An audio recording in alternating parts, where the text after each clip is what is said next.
Hi అండి. ఈరోజైతే వంకాయ కూరనైతే చేయబోతున్నానండి. స్టవ్ ఆన్ చేసుకొని కడాయి పెట్టుకోవాలి. నూనె వేసుకొని నూనె వేడైనాక పచ్చిశనగపప్పు, జీలకర్ర, ఆవాలు వేసుకొని కొంచెం ఫ్రై అయిన తర్వాత 2 ఎండుమిర్చి వేసుకోవాలి. సన్నగా కట్ చేసుకున్న ఉల్లిపాయలు, 2 పచ్చిమిర్చి, కరివేపాకు వేసుకొని ఫ్రై చేసుకోవాలి. ఈ ఉల్లిపాయలను నూనెలో అయితే మంచిగా ఉడికించుకోవాలండి. చూడండి 2-3 నిమిషాలు ఉల్లిపాయలను ఇలా ఉడికించుకోవాలి. ఇప్పుడు ఇందులో అల్లం వెల్లుల్లి పేస్ట్ వేసుకోవాలి. వేసుకొని అల్లం వెల్లుల్లి పేస్టు పచ్చివాసన పోయే వరకు అయితే ఫ్రై చేసుకోవాలండి మంచిగా.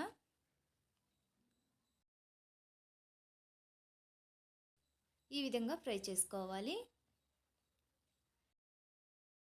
నేను ఉల్లిపాయలు ఉడికేటప్పుడే వంకాయ ముక్కలను అయితే కట్ చేసుకున్నానండి.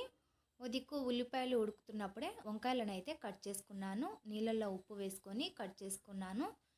చూడండి అల్లం వెల్లుల్లి పేస్ట్ కూడా మంచిగా ఫ్రై అయిందండి. ఇప్పుడు ఇందులో పసుపు వేసుకోవాలి. పసుపు వేసుకొని ఒకసారి కలుపుకోవాలి. తర్వాత మనం కట్ చేసుకున్న వంకాయలు అయితే వేసుకోవాలి. వేసుకొని బాగా కలుపుకొని నూనెలోనే ఉడికించుకోవాలి వంకాయ ముక్కలన్నిటినీ. కొద్దిగా ఉప్పు వేసుకున్నారంటే వంకాయలు తొందరగా ఉడుకుతాయండి. టేస్ట్కి సరిపోయినంత ఉప్పు ఒకేసారి వేసుకున్నానండి నేనైతే.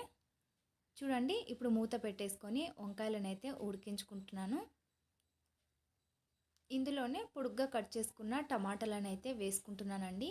మీ ఇష్టం అండి, టమాటాలు ఏ విధంగా అయినా కట్ చేసుకోవచ్చు. ఒక 2-3 టమాటాలు అయితే వేసుకోవాలి. టమాటాలు వేసుకున్నాక టమాటా ముక్కలు కూడా మెత్తగా ఉడికే వరకు ఉడికించుకోవాలి. చూడండి టమాటా ముక్కలు కూడా మెత్తగా అయినాయండి. ఇప్పుడు ఇందులో కారం వేసుకోవాలి.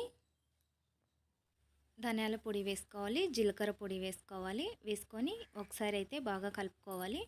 ఒక్క నిమిషం ఉడికించుకోవాలి. కారం వేసుకున్న తర్వాత పచ్చివాసన లేకుండా ఉంటుంది. చూడండి ఆయిల్ అన్నది ఇలా పైకి వస్తుంది కదా. ఇప్పుడు మనకు గ్రేవీ కావాలంటే నీళ్ళు వేసుకోవచ్చు. లేదంటే ఇంకొక 2 నిమిషాలు అలాగనే ఉడికించుకున్నారంటే చాలా బాగుంటుంది వంకాయ కూర. నేనైతే గ్రేవీ కోసం కొన్ని నీళ్ళు వేసుకొని ఉడికించుకున్నానండి. సింపుల్ అండ్ టేస్టీ అయిన వంకాయ కూర అయితే రెడీ అయిపోయింది ఫ్రెండ్స్. ఈరోజు మధ్యాహ్నం అన్నంలోకి వంకాయ కూర చేశానండి. ఈ వీడియో మీకు నచ్చిందే అనుకుంటున్నాను. నచ్చితే తప్పకుండా లైక్ చేసి నా ఛానల్ అయితే సబ్స్క్రైబ్ చేసుకోండి friends. Thank you for watching.